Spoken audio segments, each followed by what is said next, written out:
petit trou de souris, il y aura 7,30 parabolique et ensuite la longue ligne droite où l'aspiration jouera son plein. Allez, en tête, on a toujours Norbert Michelis, mais on s'intéresse évidemment à ce très beau match entre les trois pilotes Chevrolet, Alain Menu, Yvan Muller et Roboff.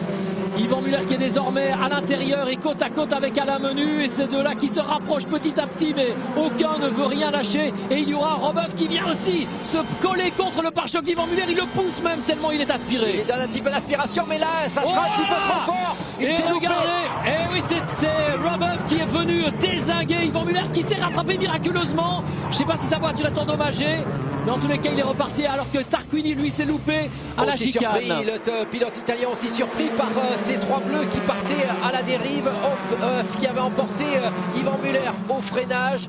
Une grosse touchette à l'arrière, le Français dans un magnifique contrôle a repris la piste. Il s'est remis dans le bon sens, Pierre-Henri, c'est incroyable. Alors je ne sais pas si sa voiture est endommagée ou pas, mais Yvan Muller c'est retard et qui conduit relativement proprement. Regardez le départ des BMW, celle de Tom Coronel qui laisse véritablement tout le monde sur place, et la bariolée italienne d'Asté qui fait aussi l'extérieur aux trois Chevrolet. La petite touchette, donc c'était déjà entre deux Chevrolet. Menu qui en avait été victime par Euf, ouais. Déjà, donc Euf avait déjà envoyé une petite pichenette aux Suisses.